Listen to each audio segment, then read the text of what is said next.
जी नमस्कार, मैं किशोर चौधरी। आज एक्यूकेयर इंस्टीट्यूट पे दोस्तों बात करेंगे एरोमा थेरेपी। अभी हमारे साथ हैं डॉक्टर आशीष दुबे जी।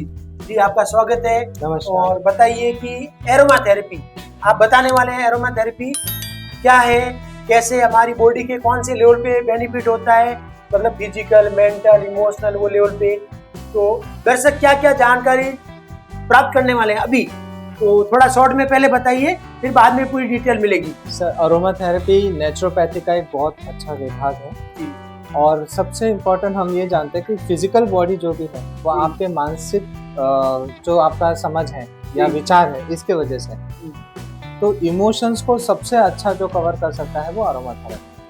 और इमोशंस बैलेंस होने की वजह से हमारे बॉडी में न्यूरोपेप्टिड सीक्रेट होते हैं और इसके वजह से हमारा नेचुरल प्रोसेस होता है बॉडी में, रिकवर करता है, ऑर्गन तक रिकवर करता है, सेलुलर लेवल पे रिकवर करता है। तो अरोमा थेरेपी का बेस्ट पार्ट यही है कि आपका होलिस्टिक ट्रीटमेंट होता है इमोशंस के साथ फिजिकल।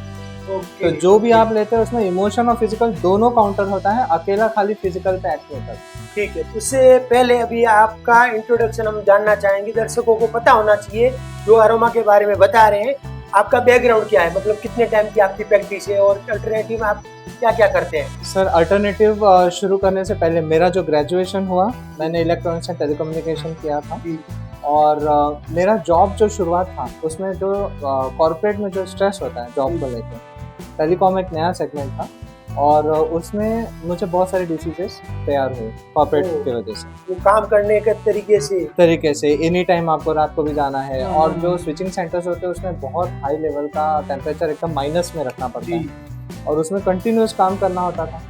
तो इसके वजह से मैं अस्थमेटिक हो गया था। अस्थमेटिक के साथ में मैंने स्टेरॉइड लेना शुरू कर दिया था। हालांकि उस टाइम पे मुझे बहुत नॉलेज नहीं था, तो मैं स्टेरॉइड्स कंटिन्यूस ले रहा था और लेते वक्त ही ठीक, और जैसे ही स्टेरॉइड बंद किया तो वापस प्रॉब्लम बढ़ जाता था। ये मैंने खुद से सर्च किया कि ये स्टेरॉइड लेने के बाद यार ये क्या चीज़ है कि मुझे तुरंत रिलीफ होता है, उसके बाद फिर प्रॉब्लम आता है। और फिर पता चला कि एक बहुत ही घातक तरीके से हम लोग अपना ट्रीटमेंट कर रहे हैं, नुकसान हो रहा है। और इसको फिर मैंने अपने तरीके से समझने के लिए फिर आयुर्वेदिक प्रैक्टिशनर्स या और भी जो लोग हैं उन तक पहुंचने के बाद मुझे मेरे फ्रेंड से समझ में आया कि नेचुरोपैथी में डाइट और बाकी चीज़ों को सही करके बहुत सारे क्रॉनिक डिसीजेस में हम लोग रिजल्ट ले सकते हैं। और मेरा बहुत ऐसा रुझान हुआ कि मैं अपने इंटरेस्ट के लिए, अपने हेल्थ के लिए मैंने फिर उस पर बहुत ज़्यादा रिसर्च किया और बहुत जगह गया, बहुत चीज़ें सीखा। और अच्छी बात यह है कि मैं पूरी तरह से इससे बाहर आया नेचुरोपैथी की वजह से। तो इस विज्ञान को समझने के बाद मुझे पता चला कि क्यों हम डिसीजेस को लाइफस्टाइल बोलते हैं और लाइफस्टाइल का करेक्शन कितना इम्पोर्टेंट है रेदर देन ट्रीटमेंट। तो करेक्शन मोड पे फिर मैं आया और वहाँ से मेरा अब तक 10 साल का एक्सपीरियंस है, जिसमें मैं naturopathy with diet, with aroma therapy और भी एक्यूप्रेशर, एक्यूपंक्चर, तो इंटीग्रेट करना बहुत ज़रूरी है। जो चीज़ जहाँ बेस्ट सूट करता है उसको वहाँ लगाना चाहिए। अभी आप ज़्यादा प्रैक्टिस आज के दिन आपकी किस में है? ज़्यादा प्रैक्टिस क्रॉनिक केसेस जो होती है उसमें मैं ज़्यादातर अरोमा और डाइट और साथ में एक्यूप्रेशर लेके करता हूँ और ज़्यादातर मेरी जो प्रैक्टिस है वो क्रॉनिक केसेस की ज़्यादा पेशेंट्स है। बहुत अच्छा, इस वजह से आप अभी ज़्यादा लोगों को हेल्प कर पा रहे हैं। तो अभी आप लोगों से मिलने और पहुंचने के लिए क्या क्या माध्यम यूज कर रहे हैं? हम लोग, हमारा कुछ कैंप मॉडल होता है। इस कैंप मॉडल से हम क्या करते हैं, हम एक तो अवेयरनेस लाते हैं लोगों में कि आपका जो इनिशियल स्टेज होता है बीमारी का, उसी में आपने गलत ट्रीटमेंट लिया तो बीमारी नेक्स्ट स्टेज पे जाती है। तो सर ये एरोमा जो है, जहाँ तक मैंने सुना है उसको इसमें सूंघा जाता है, तो इसको क्या इंटरनल यूज कर सकते हैं? जी बिल्कुल।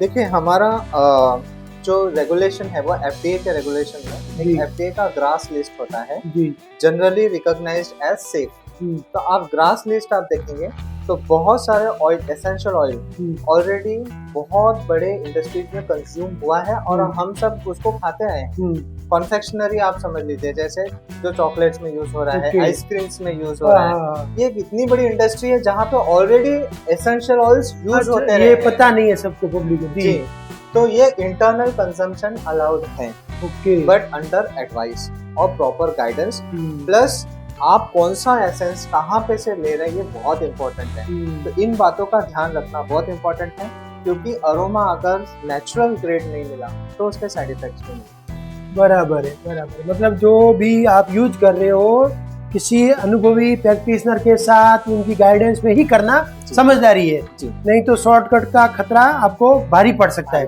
तो सर आप जनता तक, लोगों तक कैसे पहुंचते हैं अपनी एरोमा और जो नेचुरोपैथी को लेकर? जब मैंने शुरू किया तो हमारा एकदम प्रैक्टिस ऐसा था कि इंडिविजुअल 1-to-1 था। मैंने बहुत सारे कुछ अवेयरनेस नहीं थे। मेरा एक बहुत बड़ा पैशन था कि अगर मुझे इतने बड़ी बीमारी से बाहर आने को मिला तो मैं कई लोगों का अगर मैं ऐसे कर दूँ तो अच्छा होगा ऐसे। तो एज अ पैशन शुरू किया, बट बाद में मुझे लगा कि मुझे इसे अच्छे से करना चाहिए। तो हम लोग कैंप पहले शुरू किए। और कैंप्स में कैसा होता है, हम थोड़ा सा लोगों को समझा देते कि इनिशियल स्टेज में आप घर में ही कैसे अपना ट्रीटमेंट करें। तो घर में अगर आपका फीवर, सर्दी, बुखार, इसके लिए आप एंटीबायोटिक नहीं लेते तो फिर मैक्सिमम आपके क्रॉनिक डिसीजेस नहीं बनते। तो वो अवेयरनेस सेशंस लेते हैं हम। इस अवेयरनेस सेशंस में 2 तरीका होता है। एक तो जो पेशेंट्स क्रॉनिक होते हैं वो खुद सामने से आते हैं तो वहाँ से हम कनेक्ट करते हैं, और दूसरा हम ट्रेनिंग भी लेते हैं जो अब तक हम कर रहे हैं अरोमा थेरेपी में, उसके ऊपर हम ट्रेनिंग भी लेते हैं। तो ये थेरेपी आप अभी आपने क्या मिशन बना दिया, मुझे तो ऐसे लग रहा है जी, क्योंकि आपको काम करते हुए देखते हुए लगता भी है। बिल्कुल। अब हमारे ट्रेनिंग बैचेस भी हो चुके थोड़े बहुत, और कंटिन्यूअस हम लोग उस पे काम कर रहे हैं। इसको अपने अंदर तक और जानने की कोशिश की होगी कि कहाँ से कितना दुनिया में फैली हुई है अरोमा थेरेपी के ऊपर काफी काम हुआ हमारा। और तो कोई पर्टिकुलर ब्रांड का माल बिकता है या घर में बनाने के क्या क्या तरीके आपने अपने YouTube पे कुछ और बताया है घर में कैसे बना सकते हैं? जी, एक्चुअली अरोमा थेरेपी का जब अरोमा निकालते हैं जी तो ये बहुत इम्पोर्टेंट है। यहाँ से साइंस शुरू होता है जी। पौधे कहाँ मिलते हैं और वो पौधे वहीं से क्यों लेना है। 99% मार्केट जो चल रहा है अरोमा वो लोग कहीं भी ऑर्गेनिक ज्यादा आप क्या करेंगे, जैसे अभी महाराष्ट्र में सपोज हम लोग ने पुदीना लगाया जी, तो पुदीना में से हमने ऑयल निकाला। जो ऑयल यहाँ पे मिलेगा और वही ऑयल अगर हमने यूपी से लिया या कोई ऐसे राज्य से जहाँ पुदीना की क्वालिटी में बायोएक्टिव कंपाउंड्स बहुत मिलेंगे, तो कंपेयर करेंगे हम तो दोनों प्योर है, बट यहाँ पे क्वालिटी आपको नेचुरल ज्यादा मिलेगी और यहाँ पे कम मिलेगी। ठीक, अलग अलग है। तो ये सब जगह अलग अलग होता है। साइंटिफिकली हम इसको ऐसे देखते हैं कि जिसमें ज्यादा बायोएक्टिव कंपाउंड्स पाए गए वो समझ लो कि आपको हाईएस्ट नेचुरल हो गया। तो कोई इंटरनेशनल लेवल पे भी कोई ब्रांड है? इंटरनेशनल लेवल पे नंबर 1 एसेंशियल ऑयल मैन्युफैक्चरर है जी, और उनका स्पेशलिटी ये है कि कोई भी चीज एक जगह से सोर्सिंग नहीं करते। पहली चीज, जैसे आपने देखा होगा कि बहुत सारे जगह आपको गूगल का तेल मिलता है, गूगल जिसका हम कहते हैं, इसको फ्रैंकिंसेंस कहते हैं। तो फ्रैंकिंसेंस में आप अगर कहीं से ऑयल लेते हैं तो आप उनको ये नहीं पूछ सकते कि इसमें आपने कौन से पेड़ का या कौन से गूगल के बड़ी प्रजातियां होती है ढेर सारी, अब किस प्रजाति का आपने ऑयल यूज किया ये नहीं बता पाएंगे। पर यहाँ आपको स्पेसिफिक पता चलेगा कि हमने इसमें बॉसवेलिया क्रेटा, बॉसवेलिया सेरेटा कितना रेशियो लिया है। तो आपके पास ऐसा ब्रांड है? यस, बहुत बढ़िया।